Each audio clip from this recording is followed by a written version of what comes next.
Hey, hello, and welcome you all in this new video, Architectural Terms and Building Components. ये हमारी इस video series का part 3 है। अगर आपने अभी तक पार्ट 1 एंड पार्ट 2 की वीडियो नहीं देखी है तो जाइए एक बार जरूर चेकआउट कीजिए। मैं आपको उसका लिंक जो है डिस्क्रिप्शन में डाल दूंगा। ठीक है। और इन वीडियोस के थ्रू भी आपको बहुत सारे architectural terms and building components के बारे में पता चलेगा। और हमने उन वीडियोस में जो है प्रीवियस ईयर जो पेपर है, पीवाईक्यू जो है, प्रीवियस ईयर क्वेश्चन जो है पेपर्स में आए हुए, हमने उनको भी डिस्कस किया है। तो मैंने उसको थ्रू भी जो है कई सारे बिल्डिंग कंपोनेंट्स आप लोगों को जो है एक्सप्लेन किया है। सिमिलर हम इस वीडियो में भी करेंगे। हम कुछ कंपोनेंट्स को बिल्कुल अच्छे से रीड आउट करेंगे और बाकी कंपोनेंट्स को जो है हम क्वेश्चंस के थ्रू हम डिस्कस करेंगे कि बाकी कंपोनेंट्स क्या होते हैं, और उनके बारे में मैं आपको जो है वन बाय वन सभी के बारे में बताऊंगा। और फिर हम उनमें से जो है अपना जो है चूज करेंगे कि क्या प्रॉपर हमारे पास 4-5 जो हमें चूज करने होते हैं ऑप्शन, वो हमारे होने चाहिए। तो अभी हम वीडियो स्टार्ट करते हैं। वीडियो स्टार्ट करने से पहले आप सभी के लिए एक छोटी सी इंफॉर्मेशन फिजिक्स के रिगार्डिंग है। ये आप लोगों के लिए काफी ज्यादा इम्पोर्टेंट, ठीक है, काफी ज्यादा इम्पोर्टेंट अपडेट है। तो मैं आप लोग को बताना ये चाह रहा था कि हमारी फिजिक्स का जो लेक्चर्स हैं वो जल्दी ही स्टार्ट होने वाले हैं। तो हम इसको किस तरह से प्लान कर रहे हैं और आप लोगों के लिए किस तरह से ये रहने वाला है, तो मैं आपको अगली वीडियो के थ्रू इसका जो डिटेल है वो बता दूंगा। तो हम कोशिश करेंगे कि हम जल्द से जल्द फिजिक्स की भी जो है कुछ वीडियोस आप लोगों के लिए लाए, ताकि आप लोगों की बहुत डिमांड आ रही थी फिजिक्स के रिगार्डिंग, तो हम उसको भी जो है कर पाए और आपकी फिजिक्स में भी प्रिपरेशन जो है बहुत ज्यादा बेस्ट हो सके। तो अभी हम वीडियो को स्टार्ट करते हैं। ठीक है। सबसे पहला टर्म जो है हमारा वो है हॉरिजॉन्टल विंडोज। तो देखिए हॉरिजॉन्टल विंडोज क्या है कि हॉरिजॉन्टल विंडोज को समझने के लिए ऐसे समझे कि ये हमारा विंडो का जो अरेंजमेंट होता है एक तरह से स्ट्रक्चर में, जो फसाड में, उसे हम हॉरिजॉन्टल विंडोज कह सकते हैं। तो हॉरिजॉन्टल विंडोज जो है वो एक कॉन्सेप्ट था, वो ली कॉर्बुज़ियर के थ्रू जो है architectural principles of modern architecture, इन्होंने 5 मॉडर्न आर्किटेक्चर के प्रिंसिपल्स दिए थे। मतलब कि जो ये जनरली अपने मतलब इनका जो स्टाइल था उसमें ये जो थे यूज करते थे। ठीक है। तो वो यहाँ पे आप देख सकते हो। सबसे पहला तो क्या था, पिलॉइड्स। ठीक है। फिर उसके बाद फ्री फसाड, फिर open floor plan, roof garden and then horizontal windows. तो पिलर्स आर बेसिकली क्या होते हैं, ये हमारे कॉलम्स होते हैं या पायर्स होते हैं, जो जनरली हमारा जो ग्राउंड जो सरफेस, जो ग्राउंड का जो सरफेस है उससे जो बिल्डिंग को जो कुछ हाइट पे जो होता है सपोर्ट देने का जो काम करते हैं, वो इनके थ्रू किया जाता है। तो ये इनका एक बहुत बेसिक प्रिंसिपल था। फ्री फसाड, ठीक है, कि फसाड आपका एक तरह से फ्री फॉर्म में होना चाहिए, और ओपन फ्लोर प्लांट्स होना चाहिए। ठीक है। रूफ गार्डन्स होना चाहिए, और हॉरिजॉन्टल विंडो। तो हॉरिजॉन्टल विंडो जो आप देख सकते हो कि स्ट्रक्चर का जो फसाड होता है उसके अलोंग जो पूरा का पूरा जो रन करते हैं, आप इस तरफ भी देख सकते हो, ये पूरे के पूरे जो आपको ये दिखाई दे रहे हैं, ये हॉरिजॉन्टल विंडोज। और आप इस साइड से भी देख सकते हो कि आपका जो ये फसाड है, ठीक है, इसके अलोंग जो रन कर रहे हैं, तो इन्हें कहा जाता था या फिर हम अभी भी कह सकते हैं कि ये हमारी कई सारे बिल्डिंग्स में हमें देखने को मिलता है जहाँ पे इस चीज का प्रिंसिपल को फॉलो किया जाता है, हॉरिजॉन्टल विंडोज को। तो ये ली कॉर्बुज़ियर के थ्रू जो एक आर्किटेक्चरल प्रिंसिपल जो दिया गया था मॉडर्न आर्किटेक्चर में। ठीक है। मॉडर्न आर्किटेक्चर की जो नॉर्मली बिल्डिंग्स जो इन्होंने डिजाइन की थी वहां पे इसका यूज इन्होंने किया था। तो ये क्या है कि अनऑब्स्ट्रक्टेड व्यूज जो था, कि प्रॉपर व्यू आपको मिल सके, और जो पूरा एक लाइटिंग का जो अंदर था ना, कि एक आप प्रॉपर जो अमाउंट ऑफ लाइटिंग बिल्डिंग के अंदर जो इंटीरियर के अंदर आ सके, तो उसके लिए ये जो था एक बहुत बेस्ट जो सॉल्यूशन उन्होंने दिया था हॉरिजॉन्टल विंडोज का, natural light inside the building. ठीक है। Can be seen in villa Savoy. तो आप देख सकते हो कि ये एक विला सवॉय जो ये प्रॉपर जो इसका एग्जांपल जो है, जिसमें कि ऑल 5 जो प्रिंसिपल्स हैं वो फॉलो हो रहे हैं हमारे। तो विला सवॉय जो इसका बेस्ट एग्जांपल है, तो आप हॉरिजॉन्टल विंडोज को याद रख सकते हो। इसके अलावा आपसे ये सारी चीजें भी हो सकता है कभी पूछ लिया जाए कि पिलॉइड्स क्या होता है, फ्री फसाड, या फिर इनके 5 प्रिंसिपल्स, ऐसे क्वेश्चन आ जाए, तो आप इनको भी ध्यान रख सकते हो। नेक्स्ट देखते हैं हम। नेक्स्ट हमारे पास पिगमेंटेड कंक्रीट। तो पिगमेंटेड कंक्रीट बेसिकली क्या होता है, पिगमेंटेड कंक्रीट को आप सीधा सीधा एक तरीके से ये भी कह सकते हो कि ये एक आपका कलर्ड कंक्रीट भी होता है। ठीक है। पिगमेंटेड कंक्रीट जो है, कलर्ड कंक्रीट भी हम कह सकते हैं इसको, कि एक तरह का कंक्रीट जिसमें बेसिकली हमें कलर दिखाई देते हैं, कि आपको जिस भी कलर में, मतलब जो भी डिजायरेबल कलर आपके स्ट्रक्चर के अकॉर्डिंग है, मतलब जिस तरह से डिजाइन किया गया है, कि वो उसको मैच कर सके, तो उसमें क्या होता है कि डिफरेंट टाइप्स ऑफ पिगमेंट्स जो होते हैं, ठीक है, कंक्रीट में डिफरेंट टाइप्स ऑफ पिगमेंट्स जो होते हैं वो ऐड किए जाते हैं, सो डैट कि उसके अंदर जो है प्रॉपर जो है उसके अंदर प्रॉपर कलर को जो है अचीव किया जा सके, ठीक है, प्रॉपर कलर को अचीव किया जा सकता है। Pigmented concrete is one type of coloured concrete achieve using pigments, pigments के थ्रू यूज किया जा सकता है। अब pigmented concrete can be use for building exteriors allowing developers to create cities with attractive colour schemes.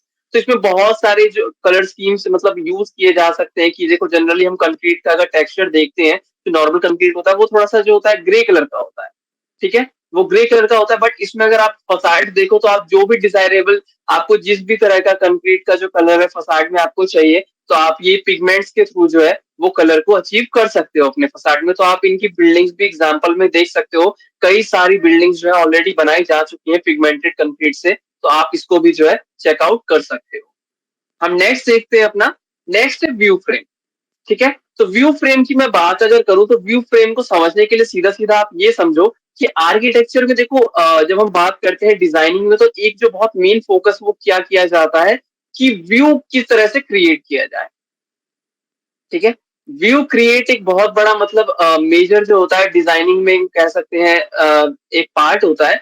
But क्या है कि आप जो है व्यू क्रिएट करने पे ना फोकस करके जो एग्जिस्टिंग जो व्यूज है ना, ऑलरेडी जो एग्जिस्टिंग हम व्यूज कह सकते हैं, उनको आप किस तरह से फ्रेम कर सकते हो ना। मतलब क्या है कि आपको पता है कि आप व्यू क्रिएट करना चाहते हो कुछ, बट आप ये ध्यान दें कि ऑलरेडी जो कोई एक जो पर्टिकुलर जो आपके पास सामने व्यू दिखाई दे रहा है, आप उसको किस तरह से फ्रेम कर सकते हो ताकि आप उसको प्रिजर्व कर सको। प्रिजर्व करने के साथ साथ आप उसकी जो है ब्यूटी को जो है एनहेंस कर सको, ठीक है। तो यही जनरली व्यू फ्रेम्स का जो होता है काम होता है। लार्ज पिक्चर विंडो और ग्लास वॉल्स होती है जनरली जो आपको इस तरह की दिखाई दे रही है, जो कि पूरा का पूरा जो एक तरह का जो बाहर का जो व्यू होता है उसको जो होता है फ्रेम करके प्रिजर्व करने के लिए जनरली इसका यूज किया जाता है व्यू फ्रेम्स का, ठीक है। Serves to remove the boundaries between inside and outside, जो बाहर की जो और अंदर की जो बाउंड्री है जो एक तरह से जो आप कह सकते हो एक बॉर्डर जो बन जाता है उसको जो होता है रिमूव करने का जो काम करता है व्यू फ्रेम करता है, ठीक है। तो ये जो जनरल पर्पस होता है व्यू फ्रेम्स का होता है। तो व्यू फ्रेम्स को बहुत तरीके से यूज किया जा सकता है, ये जनरली कॉरिडोर्स वगैरह में भी यूज किया जा सकता है कि आप इस तरह का सामने से ऐसा कॉरिडोर डिजाइन करो कि जिसमें सामने का जो आपको ओपन पूरा का पूरा व्यू दिखाई दे, ताकि आप अगर यहाँ से देख रहे हो तो आप इजिली जो है इस पोर्शन को देख सको और एक आप व्यू को जो है कैप्चर वहां पे कर सको, देख सको, ठीक है। होपफुली आपको व्यू फ्रेम्स भी क्लियर हो गया होगा। अब हम देखते हैं पैरामेट्रिक। तो पैरामेट्रिक क्या है, बेसिकली आप लोगों को पैरामेट्रिक का जहां तक मैं समझता हूँ पता होगा ही, ठीक है। Shapes and forms with curving nature like flowing forms. तो इसमें जो शेप्स और फॉर्म्स होती हैं उनका जो नेचर होता है वो काफी ज्यादा कर्विंग होता है। मतलब अगर आप यहाँ पे ध्यान दो तो कितना ज्यादा कर्विंग जो है कर्व्स का यूज किया जाता है इस तरह की पैरामेट्रिक आर्किटेक्चर में, लाइक फ्लोइंग फॉर्म्स। तो आपको दिखाई देगा कि फ्लो, देखो फ्लो यहाँ पे बहुत ज्यादा इंपॉर्टेंट रोल प्ले करता है इस तरह की जो कर्विंग नेचर जो होता है इस तरह के इसको शो करने के लिए, ठीक है। Entire structure can be in form of flowing curves. तो कर्व्स का मतलब जिस तरह की आपको जो फ्लोइंग जो एक कर्व्स दिखाई दे रहे हैं ना, पूरा का पूरा स्ट्रक्चर भी जो हो सकता है आपका वो फ्लोइंग कर्व्स की फॉर्म में हो सकता है। तो इसको जनरली जो होता है पैरामेट्रिक आर्किटेक्चर कहा जाता है। तो पैरामेट्रिक आर्किटेक्चर का जो आज के टाइम में बहुत ज्यादा जो यूज किया जा रहा है वो आप अगर देखोगे तो वो अरब जो कंट्रीज है, अरब कंट्रीज लाइक सऊदी अरेबिया हो गया, ठीक है, इसके अलावा यूएई हो गया, यहाँ पे आप देखोगे तो इनका बहुत ज्यादा जो ये आर्किटेक्चर है आज के टाइम में डेवलप्ड होता जा रहा है। और भी जगह इनका जो है बहुत ज्यादा यूज किया जा रहा है इस तरह की पैरामेट्रिक आर्किटेक्चर का। सो अब हमारा आ गया है क्वेश्चन टाइम। अब हम कुछ क्वेश्चन डिस्कस करेंगे और जो हमने अभी पढ़ा है उसके अकॉर्डिंग जो है हम देखेंगे कि हमने क्या चीजें अभी रीड किया है। तो हम देखेंगे कि हम क्या ढूंढ सकते हैं कंपोनेंट्स को, अपने आर्किटेक्चरल टर्म्स को, तो हम उन्हें ढूंढने का ट्राई करेंगे और आंसर्स फाइंड आउट। सबसे पहला क्वेश्चन हम देखते हैं कि यहाँ पे हमें इंटीरियर इमेज दी गई है सेंट मैरी कैथेड्रल की, जो है हमारा टोक्यो में, ठीक है। यहाँ पे हमें four most appropriate architectural terms and building components बताने हैं जो कि बेस्ट डिस्क्राइब कर सके इस प्रोजेक्ट को। सबसे पहला ऑप्शन हम देखते हैं शेल रूफ। तो शेल रूफ के बारे में अगर मैं आप लोगों को बताऊं तो ये शेल रूफ जो होते हैं मेनली हमारे थिन मटेरियल बेस्ड जो थिन प्लेट स्ट्रक्चर होते हैं, ठीक है, जो कि सेल्फ सपोर्टेड होते हैं। इसमें एडिशनल किसी तरह की सपोर्ट कॉलम बीम्स की रिक्वायरमेंट नहीं होती है। और ये लॉन्ग जो लार्ज स्पैन्स होते हैं, जिन जगहों पे बहुत बड़े बड़े स्पैन्स होते हैं, तो वहां पे इस तरह की शेल रूफ्स का यूज किया जाता है। आप इसका अगर बिल्डिंग देखना चाहो तो लोटस टेम्पल देख सकते हो आप, ठीक है। लोटस टेम्पल के अलावा हो गया सिडनी ओपेरा हाउस देख सकते हो। ये सारे जो बने हुए हैं वो हमारे शेल रूफ से बने हुए, ठीक है। तो शेल रूफ, यस, अगर आप ध्यान से देखो तो इस इमेज में भी यहाँ पे आपको ये शेल रूफ दिखाई देंगे इस तरह से। ये जो है हमारे शेल रूफ है। शेल रूफ को जो मेनली बनाया जाता है वो कंक्रीट में बनाया जाता है, ठीक है। तो कंक्रीट का प्राइमरली यूज किया जाता है शेल रूफ बनाने के लिए। तो यस, शेल रूफ है हमारा। रूफ लाइट की बात कर लेते हैं। तो रूफ लाइट जो होता है एक तरह की ग्लेजिंग जो होती है, जो रूफ के ऊपर दी जाती है ताकि light, proper amount of light जो है इंटीरियर्स के अंदर एंटर कर सके। अगर आप यहाँ पे देखो तो ये जो चीज आपको दिखाई दे रही है, ये मैंने यहाँ पे जो है इसी बिल्डिंग का जो है टॉप व्यू यहाँ पे यूज किया हुआ है, ठीक है, ताकि आपको पता चल सके कि इस तरह की जो ग्लेजिंग जो यहाँ पे जो ये पूरे स्ट्रक्चर में जो यूज की गई है, यहाँ से भी ऑल फोर डायरेक्शन से जो यहाँ पे शेल्स जो कनेक्टेड दिखाई दे रहे हैं यहाँ पे, तो शेल्स जिस तरह से कनेक्ट हो रहे हैं उन्हीं के जो है पूरे अलोंग यहाँ पे जो है इस तरह की जो ग्लेजिंग दी गई है, तो इसी को जो है रूफ लाइट कहा जाता है, ताकि प्रॉपर अमाउंट ऑफ लाइट जो है अंदर यहाँ से ऊपर से एंटर कर सके, यहाँ इस जगह से ऊपर से। तो यस, रूफ लाइट भी है। एक्सपोज कंक्रीट का तो अगर हम देख लें तो सरफेस हमें ये टेक्सचर देख के ही पता चल रहा है कि ये पूरा का पूरा जो आपको ये शेल्स दिखाई दे रहे हैं, तो यस, एक्सपोज कंक्रीट भी है। डायाज क्या होता है? Daises are basically raised platform which are used for ceremonial activities, ठीक है। जो आपने चर्चेस वगैरह में देखा होगा कि जो रेज्ड प्लेटफॉर्म होते हैं जहाँ पे कुछ भी ऐसा सेरेमोनियल एक्टिविटी जो परफॉर्म की जाती है, ठीक है, इस जगह से, तो उन्हें कहा जाता है बेसिकली डायाज। तो ग्रेनाइट क्लैडिंग बिल्कुल नहीं है। ग्रेनाइट क्लैडिंग यहाँ पे मटेरियल हमें ऐसा कुछ नहीं दिखाई दे रहा कि ग्रेनाइट क्लैडिंग की गई हो। तो क्लैडिंग हमें बेसिकली पता है कि क्लैडिंग किसी भी सरफेस के ऊपर किसी मटेरियल की जो कवरिंग की जाती है तो हम उसे क्लैडिंग कहते हैं। तो ये नो, यहाँ पे जो है ग्रेनाइट क्लैडिंग जैसा कुछ भी नहीं है। पैरामेट्रिक में ऑलरेडी आप लोगों को बता चुका हूँ कि आपका जो है फ्लोइंग कर्व्स की फॉर्म में जब आपको स्ट्रक्चर में कर्व्स दिखाई देते हैं तो वहां पे पैरामेट्रिक आर्किटेक्चर जो होता है जनरली यूज किया जाता है। तो पैरामेट्रिक जैसा भी यहाँ पे कुछ भी नहीं है। स्टेन्ड ग्लास क्या होता है? स्टेन्ड ग्लास को हम सिंपली जो है कलर्ड ग्लास भी कहते हैं, कलर्ड ग्लास कह सकते हो, या फिर आप इसको जो है डेकोरेटिव ग्लास भी कह सकते हो, ठीक है। एक तरह की ग्लासेस होती हैं जो आप लोगों ने मेनली चर्चेस वगैरह में देखा होगा कि जो लाइट जो है जहां से इजिली मतलब एंटर कर पाती है, और उसके ऊपर जो है बहुत सारे जो है मतलब कलरफुल ग्लास होता है वो, उसके ऊपर बहुत सारे मतलब ऐसे पेंटिंग्स छोटे छोटे जो होता है, कुछ ऐसे व्यूज जो होते हैं, कुछ इमेज पिक्चर्स जो दिखाए जाते हैं जो कुछ अपने आप में एक स्टोरी टेल करती है, जो कि मतलब पुराने जो एक तरह से आप कह सकते हो कि स्टोरीज वगैरह जो कुछ कुछ होती थी उनके गॉड वगैरह से रिलेटेड, तो वो सारी चीजें यहाँ पे डिपिक्ट की जाती है। तो आप लोगों ने चर्चेस वगैरह में जो है स्टेन्ड ग्लास बहुत ज्यादा देखा होगा, ठीक है। तो स्टेन्ड ग्लास, यस, आप अगर ये वाला चीज देखो तो ये जो येलोइश कलर में आपको यहाँ पे दिखाई दे रहा है, ये हमारा स्टेन्ड ग्लास है, ठीक है। अब देखते हैं ऑप्शन नंबर 8, पिरामिड। तो यस, ये अगर आप स्ट्रक्चर देखो तो ये पिरामिडिकल सा कुछ जो ये शेल्स जो है इस तरह से जुड़े हुए हैं, ये पिरामिड जो है इस तरह से पिरामिडिकल जो है स्ट्रक्चर जो है फॉर्म कर रहे हैं, ठीक है। तो यस, हमारा पिरामिड भी होगा, ठीक है। स्पिरिचुअलिटी इज लाइक कि जब आप कुछ ऐसी मतलब जब गॉड से कनेक्टिंग के लिए हम कुछ भी ऐसा जो करते हैं तो वो हम ऐसा स्पिरिचुअलिटी में कह सकते हैं। बट यहाँ पे ये हम architectural components and building terms की ऐसी बात कर रहे हैं, तो स्पिरिचुअलिटी का यहाँ पे ऐसा कोई रोल है नहीं। तो हम इसको जो एलिमिनेट करते हैं। तो हमारे ऑप्शन अब देख लेते हैं कि हमने क्या सिलेक्ट किए हैं ऑप्शन। तो ऑप्शन नंबर 1 हमने सेलेक्ट किया है, ऑप्शन नंबर 2 किया है, ऑप्शन नंबर 3 किया है, ऑप्शन नंबर 4 किया है, एंड ऑप्शन नंबर 7 एंड 8। तो इनमें से आप कोई भी 4 सिलेक्ट करोगे तो आपका आंसर जो है सही हो जाएगा। नेक्स्ट क्वेश्चन देखते हैं। नेक्स्ट क्वेश्चन है कि यहाँ पे टाइबिली एंड अफ्रीकन विलेज, ठीक है, इसके बारे में हमें 4 most appropriate architectural terms and building components बताने हैं। सबसे पहला आता है हमारे पास लिप्पन आर्ट, ठीक है। तो Lippan art is just like ये ट्रेडिशनल म्यूरल क्राफ्ट है, जो मतलब कच्छ जो है गुजरात का, वहां का है ट्रेडिशनल म्यूरल क्राफ्ट। तो ये लिप्पन आर्ट बेसिकली क्या होता है, ये हमारा जो है ना मिरर और मर्ड बेस्ड आर्ट है, ठीक है, जो कि जनरली जो घर के अंदर जो इंटीरियर्स होती हैं वहां पे जो है पूरा का पूरा म्यूरल्स एज अ वहां पे बहुत सारी मतलब जो मिरर से शीशों से और जो है इस तरह के मड से जो है जो आर्ट किया जाता है उन्हें कहा जाता है लिपन आर्ट। तो मैं आपको रेकमेंड करूंगा कि आप जरूर देखें इसके बारे में। हो सकता है आपसे ऐसा क्वेश्चन भी डायरेक्टली आ जाए कि ये किस तरह का आर्ट है। तो नो, यहाँ पे लिपन आर्ट जैसा कुछ भी नहीं है। ठीक है, तो लिपन आर्ट तो नहीं है। तो पहला ऑप्शन हम इसको एलिमिनेट करते हैं लिपन आर्ट को। फिर आता है organic. Organic is something like कि जब हम आर्किटेक्चर को नेचर के साथ ब्लेंड करते हैं, जो हमें दिखाई देता है नेचुरल एक तरह से ब्लेंडिंग, तो हम उसे ऑर्गेनिक कहते हैं। तो यस, ऑर्गेनिक अगर आप देखो तो ये पूरा का पूरा जो है ऑर्गेनिक फॉर्म ही है।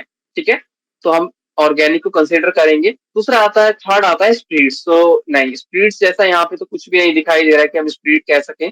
इसको कट करते हैं। ज्योमेट्रिक पैटर्न, तो यस अगर आप ध्यान से देखो तो ये आपको जो है यहाँ पे ज्योमेट्रिक पैटर्न जो है इस तरह के जो है बने हुए दिखाई दे रहे हैं। तो यस, यहाँ पे हमारा जो है ज्योमेट्रिक पैटर्न होगा। ठीक है, टेरेसेस देख लेते हैं। तो नो, टेरेसेस जैसा यहाँ पे कुछ भी नहीं दिखाई दे रहा है कि जिसको हम टेरेसेस कह सके। क्लस्टर, तो क्लस्टर क्या होता है कि क्लस्टर इज समथिंग जब कुछ मतलब ग्रुप में कोई चीज पर्टिकुलर हो, तो यहाँ पे हम कह सकते हैं कि क्लस्टर इज हेयर इज मतलब कि जब घरों का जो है एक तरह से ग्रुप जो है यहाँ पे, वो हम इसको क्लस्टर कह सकते हैं।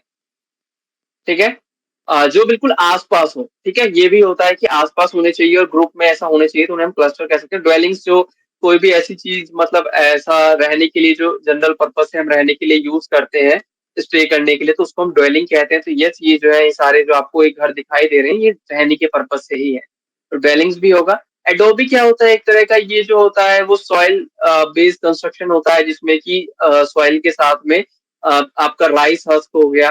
ठीक है, राइस हस्क हो गया, इसके अलावा आपके पास क्या हो गया, इसके अलावा स्ट्रॉ हो गया। ये सारी चीजें मिला के जो होता है एक तरह का जो पेस्ट जो ऐसा तैयार किया जाता है जिससे जो कंस्ट्रक्शन किया जाता है, वो जनरली हमारा एडोबी कंस्ट्रक्शन कहा जाता है। तो यहाँ पे आप देख सकते हो कि ये जो है बिल्कुल आपका सॉइल बेस्ड कंस्ट्रक्शन है, तो हम इसको एडोबी को कंस्ट्रक्ट जो है कंसिडर करेंगे।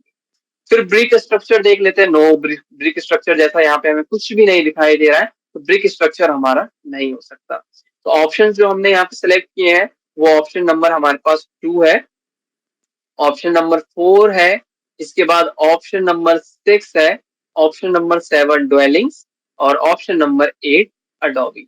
तो क्या हो गए, organic, geometric pattern, cluster, dwellings and adobe are the right answers. Last question देख लेते हैं। इसमें भी हमें 4 most appropriate architectural building components बताने हैं। ठीक है, जो अपार्टमेंट इलिस्ट्रेटेड बिलो, जो ये आपको ये जो इमेज दी गई है उसमें सबसे पहले देख लेते हैं लेमिनेटेड टिम्बर कंस्ट्रक्शन। तो नो, यहाँ पे लेमिनेटेड टिम्बर कंस्ट्रक्शन जैसा था कुछ भी नहीं है। लेमिनेटेड इज समथिंग लाइक जब आप वुड को जो है डिफरेंट लेयर्स को ऐसा जो है कुछ ग्लू के थ्रू जो है पेस्ट कर करके जो उसको लेमिनेट ऐसा फॉर्म देते हो, लेमिनेटेड, तब वो कहलाता है। तो यहाँ पे ऐसा कुछ भी नहीं दिखाई दे रहा है, इसको कट करते हैं। टाइल रूफ जैसा भी यहाँ पे कुछ नहीं है कि रूफ पे आपको टाइल्स ऐसा कुछ दिखाई दे रहा हो, नो। ठीक है, डॉर्मर विंडोज बेसिकली क्या होती है कि अगर मैं डॉर्मर विंडो की बात करूं, ठीक है, इस तरह का जो हमारे पास जो ये जो है ये रूफ जो होती है जनरली, ठीक है, ऐसा कुछ। तो यहाँ पे आप लोगों ने नोटिस किया होगा कि ये जो होती है ऐसा कुछ। ठीक है, ये इस तरह की जो विंडोज होती है यहाँ पे बनी हुई, जो कि ये वर्टिकली यहाँ पे जो है बनाई जाती है इस तरह की स्लोपिंग रूफ पे, तो इनको डॉर्मर विंडोज कहा जाता है। तो नो, यहाँ पे डॉर्मर विंडोज जैसा भी कुछ भी नहीं है, तो इसको भी हम कट करते हैं। फोर देखते हैं ग्लास पैनल्स। तो यस, अगर आप देखो तो यहाँ पे ये पूरे में जो है ये आपको ग्लास पैनल्स दिखाई देंगे। तो यस, ग्लास पैनल्स होंगे हमारे। पिगमेंटेड कंक्रीट मैंने ऑलरेडी आपको बताया कि जब आप किसी भी मतलब कलर्ड में आपको जो है कंक्रीट ऐसा सरफेस दिखाई देता है, तो पिगमेंटेड कंक्रीट कहते हैं। तो हम ये देख सकते हैं, तो ये कंक्रीट जो है हमें ऐसा कलर्ड कंक्रीट दिखाई दे रहा है, तो यस, पिगमेंटेड कंक्रीट भी है। टेरेस, टेरेस तो आप देख लो कि ये पोर्शन जो है टेरेस जो है यहाँ पे जो है बाहर की तरफ में यूज किया जा रहा है, तो यस, टेरेस भी होगा। ठीक है, उसके अलावा हम कह सकते हैं ब्रिक वॉल्स। तो नो, ब्रिक वॉल्स ऐसा कुछ भी नहीं है। व्यू फ्रेम्स, तो मैंने व्यू फ्रेम्स का आप लोगों को बताया था कि कुछ भी मतलब जो है इस तरह की जो फ्रेमिंग हम करके जो है बाहर के जो व्यू है उसको मतलब एक तरह से फ्रेम कर सकते हैं। ठीक है, और ताकि वो जो है बहुत ज्यादा जो ब्यूटीफुल एक इम्पैक्ट क्रिएट कर सके इंटीरियर्स में, तो वो हम व्यू फ्रेम होता है।